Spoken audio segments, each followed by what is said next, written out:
And Jesus was feeling alone and forsaken. Y'all remember that, don't you?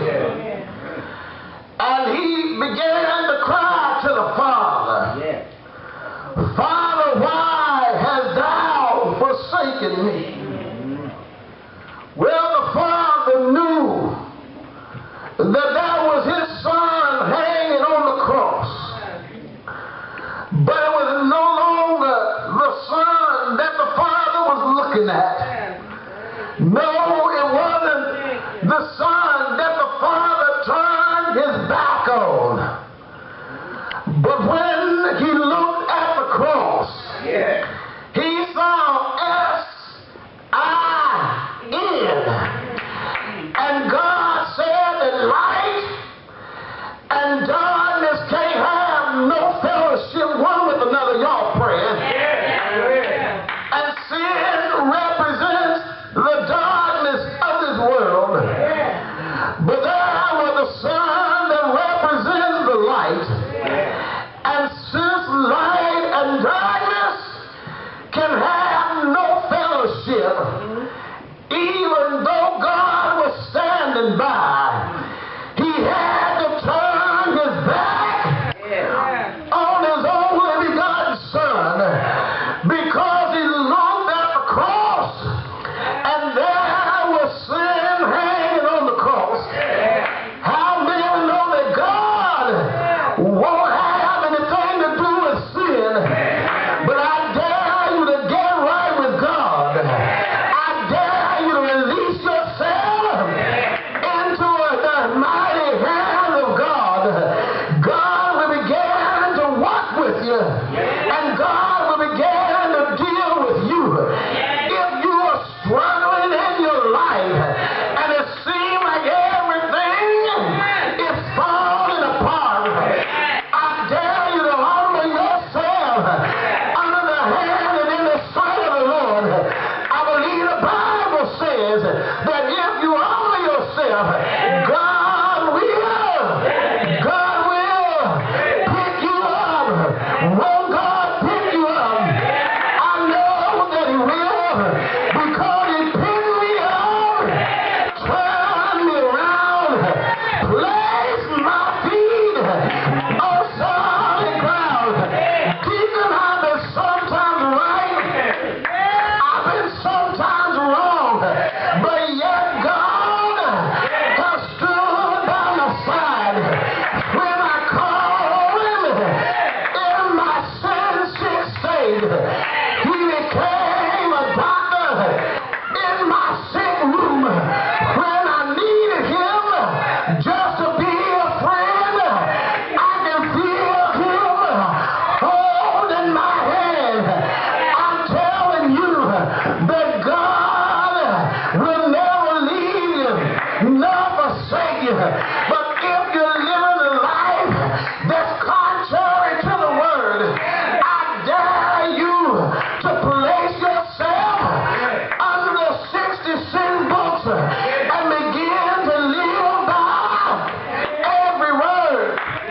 Begin to believe what God said in his word. Begin to trust what God said in his word. If you're like the woman that had been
reach. But because you won't let go and let God, you delay your blessing. No, God don't take it away. It just takes you so long to get it. God told Israel that because you did not hearken to my voice and you complained every step of the way, what could have been a single day's journey is now going to turn into 40 years. No, they were still going to make it to the promised land, but it was going to take them 40 years to do it. You can delay your blessings. You can delay your deliverance. You can delay your outcome. All because of disobedience. Today, why don't you say, I'm going to obey the word? You see, let me tell you something.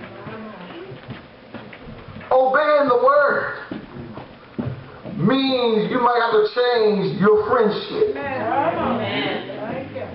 You might have to change your relationship. You might have to change your lifestyle. You might have to change what you look at on the TV, what you look at on the internet. You might have to go through some life changes. But only what's done for Christ will last. You can do everything you want. You can build houses. You can flatten land. You can have all kind of wealth and riches. But that won't help you. Only what you do for Christ will last. And God have already designed, listen, God have already designed our pathway to blessings.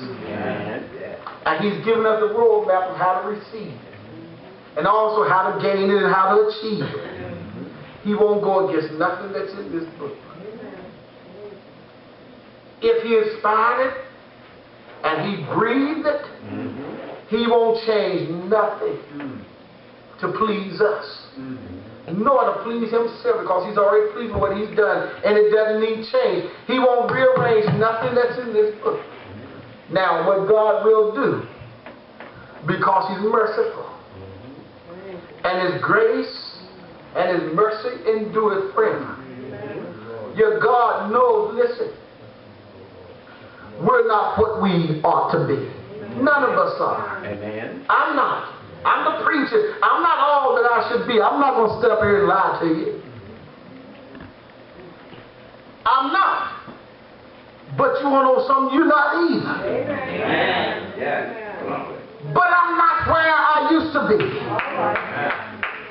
My goal is to obey the word and come up under the subjection of the Spirit. Where your problem comes is when you totally ignore the word of God.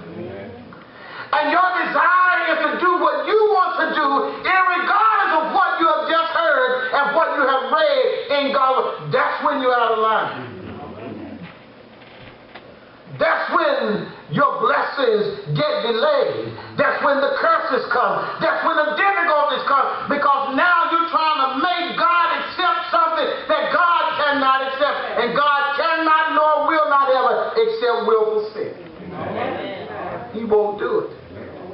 He won't do it.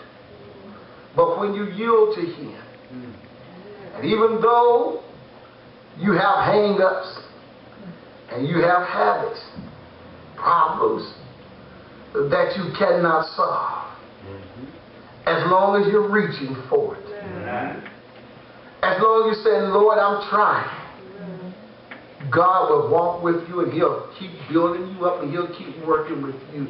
Why? Because He said, they that hunger and thirst after righteousness shall be filled. So that means all you have to do is want it.